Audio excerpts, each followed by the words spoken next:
Bonjour. Bonjour. Content de vous retrouver.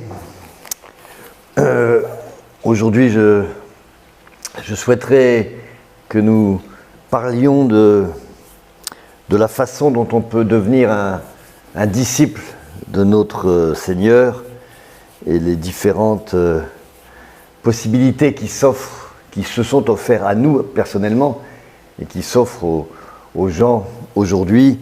Et ça nous concerne aussi en termes d'évangélisation, savoir ce que est notre part dans ce travail et surtout ce qu'on doit dire ou ce qu'on peut annoncer aux gens à qui nous parlons de notre Dieu. Alors, je vais commencer par un jeu de mots très facile et je m'en excuse, mais vous seriez presque déçus que je ne le fasse pas en cette période de Coupe du Monde. Donc hier, Messi a marqué un but pour les Argentins, c'était la folie absolue. Et je dirais à chacun son Messi, car si Lionel Messi est en route vers Doha, il espère le titre de champion du monde, nous sommes en route vers Jérusalem, la nouvelle Jérusalem, vers la coupe, non pas du monde, mais la coupe de l'éternité. Et ce qui est intéressant de voir, c'est pour que l'Argentine devienne championne du monde, il faut juste que Messi, sur le terrain, avec ses camarades, se décarcasse et marque des buts, tandis que tous les autres sont autour du stade et le supportent. Allez, Messi, voilà. Nous, pour que la Jérusalem, la nôtre, fonctionne, il faut qu'on soit sur le terrain avec notre Messi à nous et que nous fassions notre part du travail. Et c'est là qu'est toute la différence entre ce que le monde est sans Dieu et ce que le monde doit être avec Dieu. Et j'aimerais que nous parlions justement de la part qui nous revient et de la part qui revient à notre Messie. Et tout ça, on peut en avoir on peut trouver pas mal de pistes sur cette problématique dans le texte que vous connaissez, dans Luc 9, au verset 51, c'est en effet la première fois où Jésus va se mettre en route vers Jérusalem et pour commencer en quelque sorte la phase finale de sa mission. Lorsque le temps où il devait être enlevé du monde approcha, Jésus prit la résolution de se rendre à Jérusalem. Il envoya devant lui des messagers qui se mirent en route et entrèrent dans un bourg des Samaritains pour lui préparer un logement, mais on ne le reçut pas parce qu'il se dirigeait sur Jérusalem. Alors je ne vais pas recommencer la longue histoire entre les Samaritains et les Juifs. Vous savez qu'il y a une haine ancestrale. Et lorsque donc les disciples arrivent dans ce bourg tenu par des Samaritains, lorsqu'ils demandent un logement avant de se rendre à Jérusalem, les Samaritains donc considèrent sans doute qu'il s'agit de pèlerins, donc de Juifs pieux, puisqu'ils vont à Jérusalem et qu'à ce titre, ils doivent leur refuser le logement. Alors ce qui est intéressant, ce n'est pas ce refus des Samaritains qui n'est finalement que la marque normale de tous les gens qui ne croient pas la même chose. Il n'y a rien de pire que les guerres entre croyants, c'est peut-être les plus virulentes, et nous en savons quelque chose, nous chrétiens, puisqu'on ne s'est pas gêné depuis 2000 ans pour faire le vide autour de nous au fil de l'épée au nom de notre bonne conscience, et c'est ce que font d'ailleurs les disciples au verset suivant. Les disciples, Jacques et Jean, voyant cela, dirent « Seigneur, veux-tu que nous commandions que le feu descende du ciel et les consume ?» Ce qui est une solution assez sympathique. Et d'autres, je vous dis, plus tard s'en sont servis pour en effet aller évangéliser les braves gens qui n'étaient pas comme eux. Et Jésus se tourna vers eux et les réprimanda, disant « Vous ne savez de quel esprit vous êtes animés, car le Fils de l'homme est venu non pour perdre les âmes des hommes, mais pour les sauver. » Et ils allèrent dans un autre bourg. Et là, c'est très important parce que la méthode d'évangélisation des disciples, elle est assez violente, elle est assez brutale, alors que Jésus lui rappelle immédiatement à ce verset « Car le Fils de l'homme est venu non pour perdre les âmes des hommes, mais pour les sauver. » Et c'est là que finalement doivent se concentrer tous nos efforts. Comment, non pas nous-mêmes, sauver les hommes et les femmes qui sont autour de nous, mais comment être simplement les petits vecteurs, les facilitateurs de la rencontre entre ces hommes et leur Sauveur. Donc ils vont dans un autre bourg. Et là, en chemin, ils feront 3 rencontres. Alors, je te demanderai de ne pas mettre les versets des rencontres parce que je vais les dire un peu différemment. Et on va avoir, en résumé, très très rapide, 3 manières, en quelque sorte, d'embaucher les serviteurs du royaume de Dieu. En fait, on assiste à des entretiens d'embauche. Jésus, c'est le patron. Il a besoin de personnel pour son œuvre et il doit embaucher des disciples. Et je prends à dessein des termes modernes. Dans la région, ça commence à se savoir. Cet homme, on sait les miracles qu'il fait, on a entendu sa parole, les gens parlent, se regroupent, et on voit que l'annonce, en fait, c'est celle d'un poste extrêmement attrayant. C'est pas un CDD que propose Jésus, c'est un CDI, avec une durée, elle, non seulement indéterminée, mais déterminée dans l'éternité. Et en plus, une fois signé, il n'y a pas de licenciement possible, a priori, c'est définitif. Et la boîte s'occupe de tout au quotidien, le manger, le coucher. Vous connaissez l'histoire des oiseaux qui ne brodent ni ne filent. On a un comité d'entreprise au top, des frères et des sœurs, nombreux normalement, sur qui on peut compter en cas de coup dur. Et en plus, on a des miracles à disposition pour un peu amuser la galerie et pouvoir nous rassurer en temps réel. Donc, les gens que va rencontrer Jésus, c'est des personnes qui sont au courant de cette proposition d'embauche et du poste qu'on va leur proposer ou qu'ils vont demander et qui est en soi extrêmement attrayant. Comme il peut être attrayant quand on va parler à des gens de ce que propose Jésus, c'est quand même l'éternité, le fait d'être sauvé, le fait d'être pris en main, d'être pris en charge, d'être aimé, ce qui est une définition de poste qui peut plaire à beaucoup de gens. Et donc le premier homme qui se présente, voilà comment c'est écrit, pendant qu'ils étaient en chemin, un homme lui dit « Seigneur, je te suivrai partout où tu iras ». Alors ce premier candidat qui vient à l'entretien d'embauche, c'est une candidature spontanée. Il voit Jésus, il arrive, il sait qu'il y a un poste à pourvoir et de lui-même, il se propose. Alors, c'est notre fameuse liberté, des gens qu'on rencontre autour de nous, de répondre ou non à l'appel de Jésus. Les gens, par notre bouche, vont entendre ou pas ce que Dieu propose, et de même, ils vont venir porter candidature. Je veux être chrétien, je veux te suivre partout où tu iras. C'est beau, c'est un employé quasi modèle. On peut dire que pour nous, c'est une évangélisation réussie. Il y a vraiment une conversion qui est en vue quand quelqu'un de soi-même va vers Jésus et va dire « Je te suivrai partout où tu iras ». La réponse de Jésus, elle est intéressante parce qu'elle ne va pas dans le sens où qu'on pourrait attendre vu les bonnes dispositions de notre candidat spontané. La réponse de Jésus est la suivante: les renards ont des terriers, les oiseaux du ciel ont des nids, mais le Fils de l'homme n'a pas d'endroit où reposer la tête. Là, notre candidat, d'un coup, il reçoit un coup sur la tête, c'est vraiment patatras, il n'est pas très diplomate, le boss. Je pense qu'il n'y a pas pire réponse pour décourager l'embauche. Alors c'est intéressant d'étudier cette réponse de Jésus, de la décortiquer pour comprendre pourquoi est-ce qu'il dit ça. Alors déjà, il dit « le Fils de l'homme n'a pas d'endroit où reposer la tête ». Pour un juif, entendre le Fils de l'homme, alors nous c'est des termes que l'on lit régulièrement, mais on doit savoir que ça vient, enfin on peut lire dans Daniel, alors il faut juste que je retrouve Daniel que j'ai perdu, ah voilà, Daniel 7, 13, où il est dit, donc c'est pendant que Daniel a ses fameuses visions, « J'ai regardé pendant mes visions nocturnes, et voici sur les nuées des cieux arriva quelqu'un de semblable à un fils de l'homme, il s'avança vers l'ancien des jours, et on le fit approcher de lui.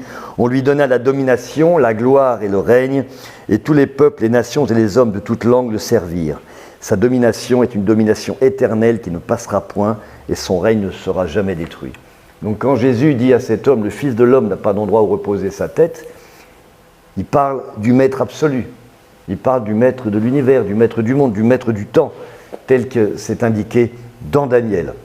C'est comme si Elon Musk qui est censé être l'homme le plus riche du monde, nous venait nous dire que pour la nuit qui vient, il n'a pas un seul studio où il peut se coucher et pour ne pas être dehors. C'est une réponse extrêmement choquante, c'est pas ainsi qu'on imagine la vie du patron, mais c'est simplement une manière de Jésus de dire que la terre est corrompue, que le mal y règne, et que ce fameux poste qui avait l'air, ce CDI si intéressant, que même il y avait des candidatures spontanées, n'offre pas un joli bureau tranquille, c'est plutôt un travail à la chaîne, c'est plutôt un chantier perpétuel, c'est plutôt les 3-8 qui se succèdent. Signer avec Jésus, rentrer dans son entreprise, c'est être au présent, dans un mode de vie difficile, inconfortable, tel que lui-même l'a vécu. Je vous rappelle qu'il est né dans une étable, rejeté des auberges où il aurait pu naître de façon, surtout pour sa mère, plus agréable. C'est une petite enfance en danger à cause de Hérode, la fuite en Égypte. Puis il a été rejeté par ses proches au début qui ne le reconnaissaient pas, nul n'est prophète en son pays. Il a été insulté par les prêtres de sa religion qui l'ont vraiment rejeté jusqu'à parfois essayer de le lapider. Il a été trahi par un des siens, Judas. Il a été renié par un qui avait formé de plus proche, par Pierre. Il a été supplicié et à un moment il a été abandonné par Dieu lui-même. C'est pas très gai comme CV. Donc la réponse que Jésus donne à cet homme qui pourtant vient, le cœur en fête, est ravi de tout ce qu'il a pu entendre précédemment, il dit ça y est, j'ai pas un rendez-vous pour toi avec le patron, et le gars il est d'accord, il dit attention, tu vas avoir un présent extrêmement difficile, extrêmement compliqué, car ce que je t'offre, c'est un CDI, mais dans la Jérusalem à venir, parce que pour le moment sur terre, je ne domine pas grand-chose, il va falloir se battre pour survivre. Et on passe aussitôt à une deuxième rencontre, ils continuent leur chemin, toujours vers Jérusalem. Et là, on va passer à une autre personne, c'est un chasseur de tête.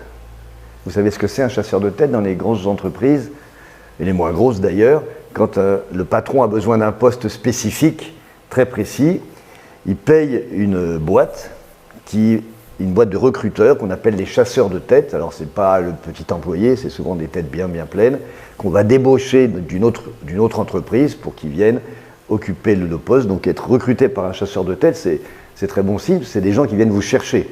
Donc vous êtes en position de force pour les demandes financières et de statut, etc. Cette fois, donc, c'est Jésus qui prospecte la perle rare.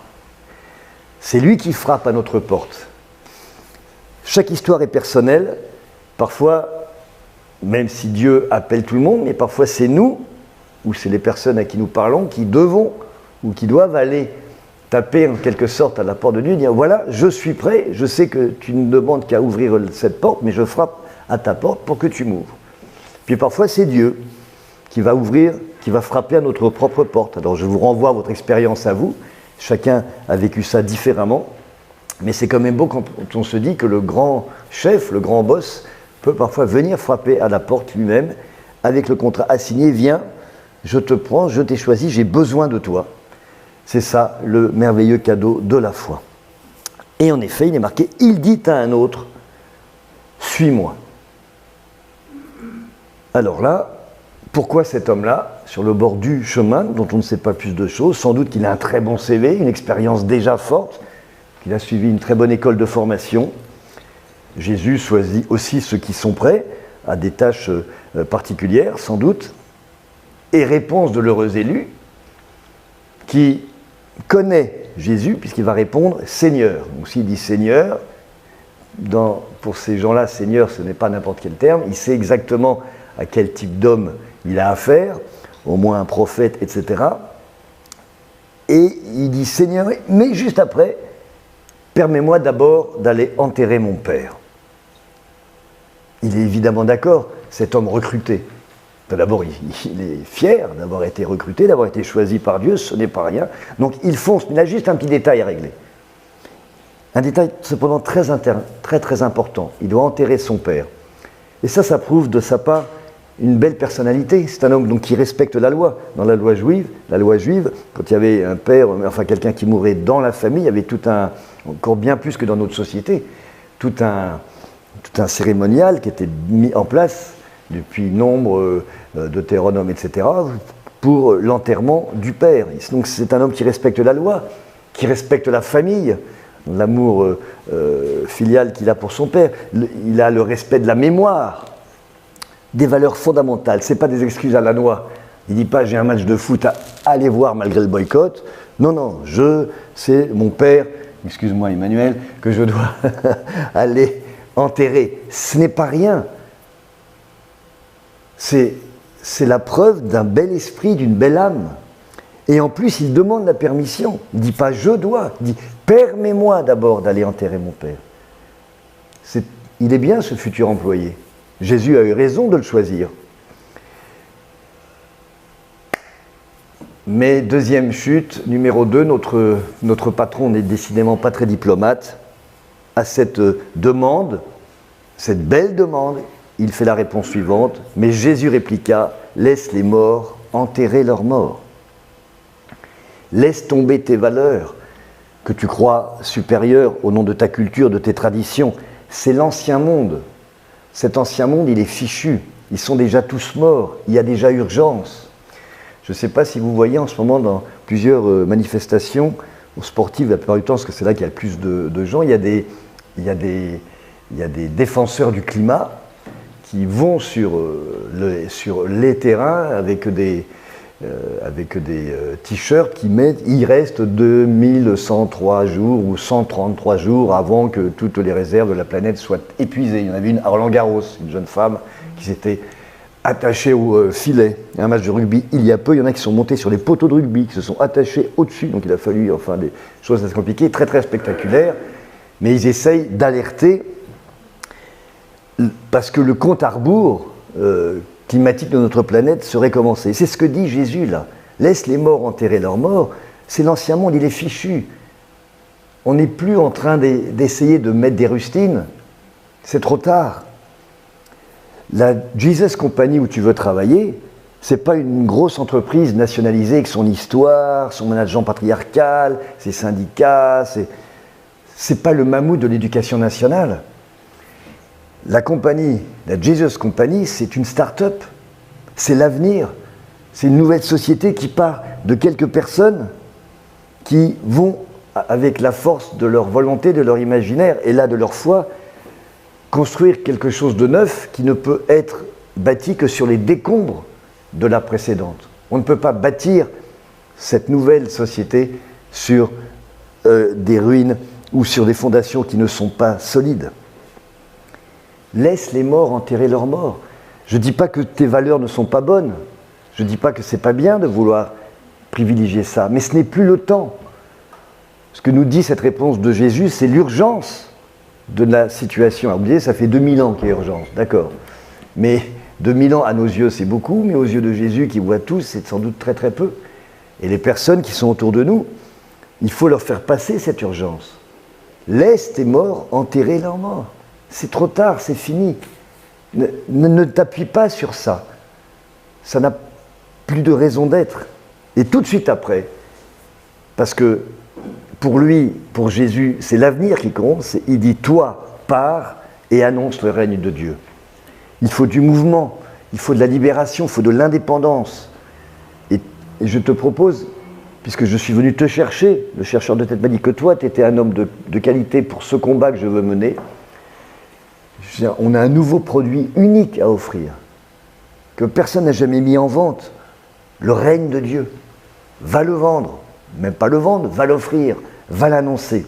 Signer avec Jésus, c'est non seulement se préparer à un présent difficile dans ce monde qui est tenu par le mal, mais c'est parier sur l'avenir, c'est avancer vers le futur.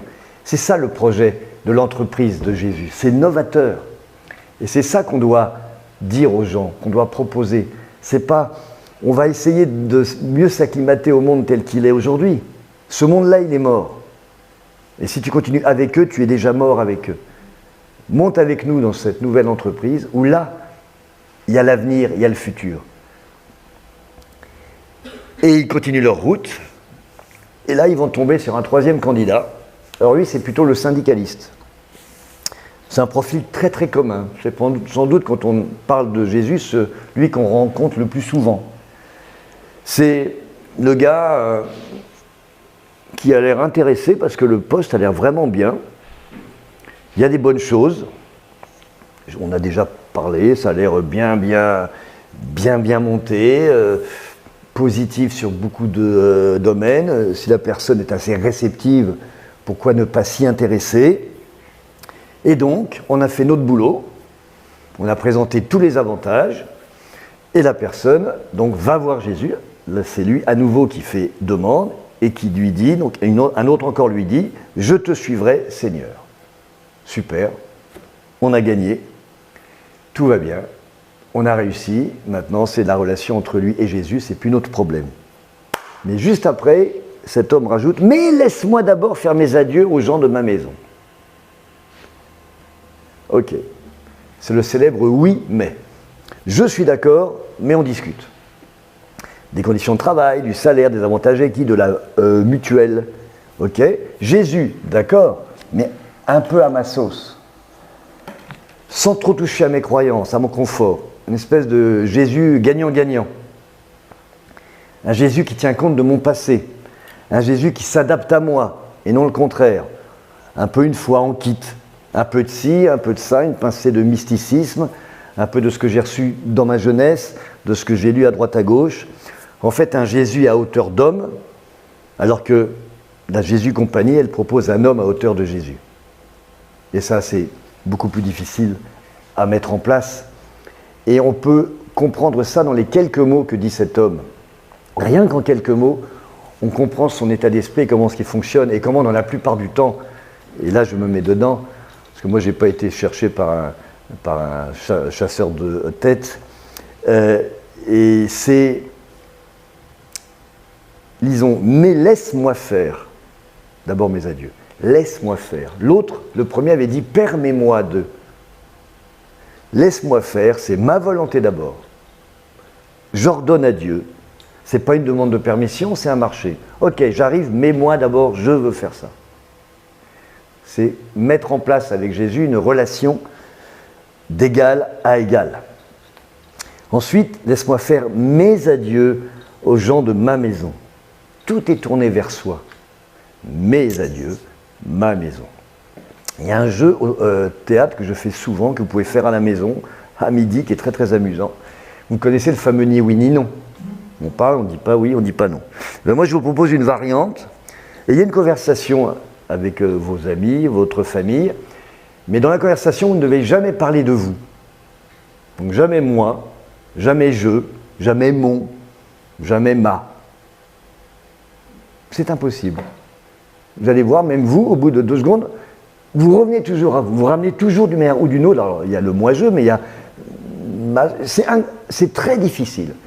Ça demande une concentration incroyable pour être capable de parler avec quelqu'un de choses qui n'ont rien à voir avec nous, qui ne nous ramènent jamais à nous.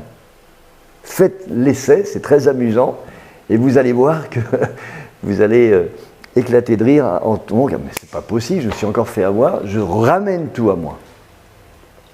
Ma vie d'abord, mes amours, mon confort, mes plaisirs. Jésus n'est plus mon maître, mais il devient mon partenaire. Alors on a un avocat ici, je sais que parfois quand des avocats ils bossent ensemble, et finalement le cabinet marche bien, donc ils deviennent associés, hein, c'est ça. Donc ils partagent, ils négocient les parts pour partager les dépenses, les profits, etc. Non. On n'est pas là en train de faire des conversations et des négociations de syndicalistes pour savoir quelles sont nos parts dans notre partenariat avec notre associé. Jésus n'est pas un associé. Jésus, c'est le maître, et si tu dis « je viens », tu ne vas pas dire après « mais je m'occupe d'abord de mes histoires à moi ». Voilà ce que Jésus lui répond. Troisième patatras, si je puis dire. Quiconque met la main à la charrue puis regarde en arrière n'est pas fait pour le royaume de Dieu. Je ne sais pas, alors pour les plus anciens, et Dieu sait dans cette église il y en a beaucoup, merci aux jeunes d'être là.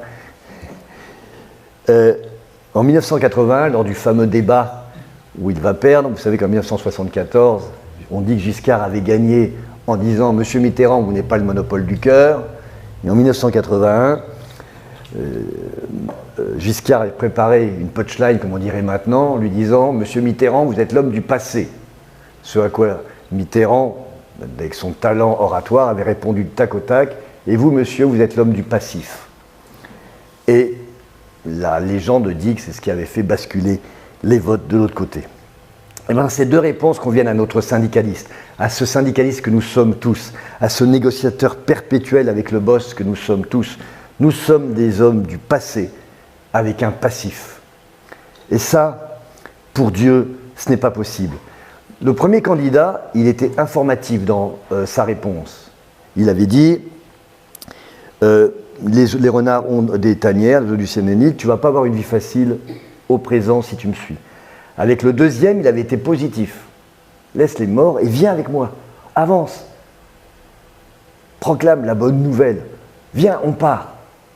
Là, par contre, avec cet homme qui regarde en arrière et qui veut négocier avec lui, donc qui n'est pas dans une relation d'amour, mais dans une relation de négociateur, là, il est beaucoup plus dur puisqu'il donne une réponse qui est négative. Tu ne peux pas rentrer dans le royaume de Dieu si tu regardes en arrière. Si tu traînes ton passé, et dans ton passé, il y a ton passif, tu n'auras pas le job. On ne te prend pas. Ce n'est pas compatible avec les objectifs de la Jesus Company. Les deux premiers, il ne leur dit pas, tu n'auras pas le job. Viens, mais sache ça et sache ça. Là, non, monsieur, il y a erreur. On n'est pas sur la bonne longueur d'onde, ça ne va pas fonctionner. La devise de l'Olympique de Marseille, c'est droit au but. Pour Jésus, c'est pareil.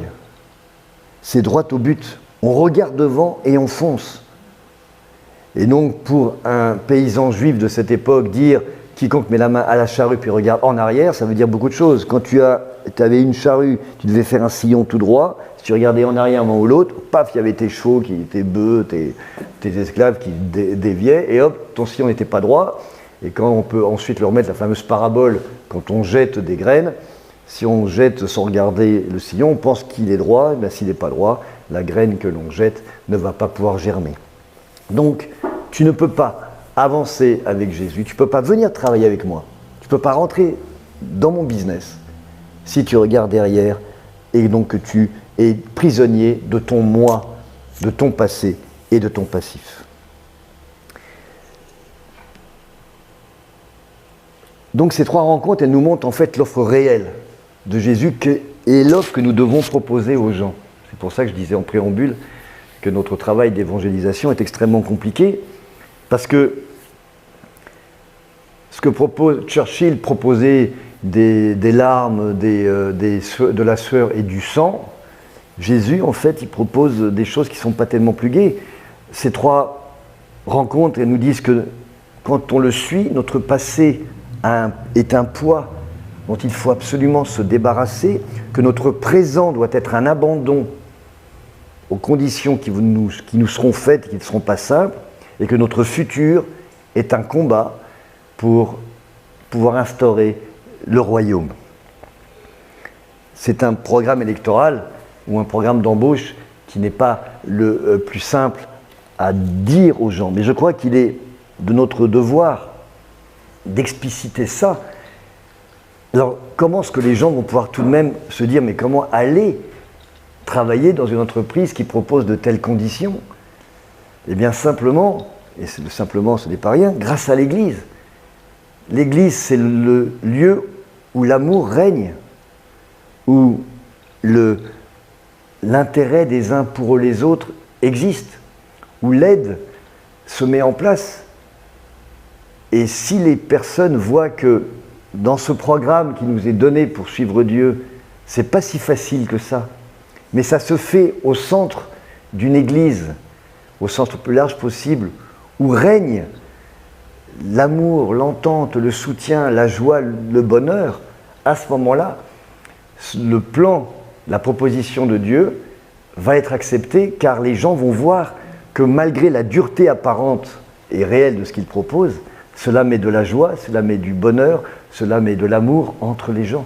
Et c'est là que notre responsabilité est énorme. Elle est énorme au début, parce qu'on doit initier l'envie des gens d'aller taper à la porte de Dieu ou d'accepter que Dieu ne fera pas leur porte pour leur demander de venir, comme on l'a vu. Mais ça, c'est que notre première étape. Et on a tendance à croire que évangéliser, c'est ça, et que ce n'est que ça. Alors que c'est aussi, peut-être et surtout, ensuite, donner le cadre où les gens vont pouvoir s'épanouir à l'intérieur du contrat difficile que Jésus met dans nos mains. Alors, si on avait mal compris ce qu'avait voulu dire Jésus dans ces trois rencontres que je vais vous relire maintenant à la suite, et je vais demander à Gilles de les mettre, comme ça vous pourrez rentrer à nouveau dans ce que je vous ai raconté, et ensuite je vous lirai un dernier texte et je m'arrêterai là. Donc au verset 27, oui, on peut, oui, parce qu'on a déjà lu là, au verset 27, donc tu y es. Pendant qu'ils étaient en chemin, non, ça c'est... Pardon ? C'est du chapitre 10 ? Non, 9. Ah oui, c'est le verset 57. Oui, chapitre 9, verset 57. Bah oui, c'est pour ça. Ah, voilà. Merci, Gilles. Pendant qu'ils étaient en chemin, un homme lui dit, donc c'est notre premier, Seigneur, je te suivrai partout où tu iras. Jésus lui répondit, les renards ont des tanières, les oiseaux du ciel ont des nids, mais le Fils de l'homme n'a pas un lieu où il puisse reposer sa tête.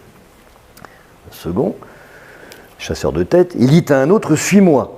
Et il répondit, Seigneur, permets-moi d'aller d'abord ensevelir mon Père. Mais Jésus lui dit, laisse les morts ensevelir leurs morts, et toi, va annoncer le royaume de Dieu. Un autre dit, syndicaliste, je te suivrai, Seigneur, mais permets-moi d'aller d'abord prendre congé de ceux de ma maison. Jésus lui répondit, quiconque met la main à la charrue et regarde en arrière n'est pas propre au royaume de Dieu. Alors, dans d'autres, moi j'ai une version qui est passée là où il s'est vraiment marqué, mais laisse-moi prendre d'abord ceux des miens et de ma maison. Là, je ne sais pas ce qu'il y a marqué sur le vôtre. Et donc, si on n'avait pas compris ça, en Luc 14, au chapitre 14, 25 à 33, là il est... Ah oui, alors, quelque chose dont j'ai oublié de vous parler, excusez-moi, c'est qu'en fait, il n'est pas indiqué la réaction de ces trois personnes. À aucun moment, il est dit un parti, l'autre resta, le troisième, etc. On ne sait pas. Ça, c'est à la limite ce qui ne nous concerne pas. Nous, on a fait le travail en amont, on va peut-être le faire en aval ou le contraire, enfin vous m'avez compris, mais au milieu, la relation, le moment où la personne à qui on a parlé de Dieu et rencontre Dieu, va se mettre ou non en accord avec lui, ça ne nous regarde pas. Ce qui est juste intéressant au début du chapitre 10, il est dit à ce moment-là que Jésus a pris plus de 70 disciples et les a envoyés sur les chemins de par deux. Peut-on considérer que parmi ces 70, il y a un des trois, les trois, ça, ce n'est pas inscrit, mais ça reste, je vous dis, dans ce qu'est l'histoire personnelle de chacun. Donc je voulais juste vous lire et terminer sur ça au chapitre 14. Maintenant, c'est des grandes foules, on est beaucoup plus loin, donc Jésus est encore plus connu. Des grandes foules faisaient route avec Jésus, il se retourna et leur dit, et là on a finalement le résumé, et même l'explication de ce qu'on a vu sur les trois précédents cas. Si quelqu'un vient à moi sans me préférer à son père, à sa mère, à sa femme, à ses enfants, à ses frères et à ses sœurs, et même à sa propre vie, il ne peut être mon disciple. Et quiconque ne porte pas sa croix et ne me suit pas ne peut être mon disciple. Car lequel de vous, s'il veut bâtir une tour, ne s'assied d'abord pour calculer la dépense et voir s'il a de quoi la terminer, de peur qu'après avoir posé les fondements, il ne puisse l'achever, et que tous ceux qui le verront ne se mettent à le railler, en disant « cet homme a commencé à bâtir, et il n'a pu achever ». Ou quel roi, s'il va faire la guerre à un autre roi, ne s'assied d'abord pour examiner s'il peut, avec 10 000 hommes, marcher à la rencontre de celui qui vient l'attaquer avec 20 000. S'il ne le peut, tandis que cet autre roi est encore loin, il lui envoie une ambassade pour lui demander la paix. Ainsi, donc, quiconque d'entre vous ne renonce pas à tout ce qu'il possède ne peut être mon disciple. Et je redis ce que j'ai dit tout à l'heure, que ce texte appuie d'une certaine façon. C'est vraiment à nous de donner les moyens aux gens qui se sont approchés de Jésus, par notre entremise peut-être, de leur donner le cadre, cette fameuse maison avec les fondements qu'est l'Église, où là il va pouvoir se reposer il va pouvoir être soulagé de ses difficultés, de cette vie difficile avec Jésus. C'est là qu'est notre rôle le plus important dans l'évangélisation, à la limite. Ce n'est pas ce qu'il y a avant, mais c'est plutôt ce qu'il y a après.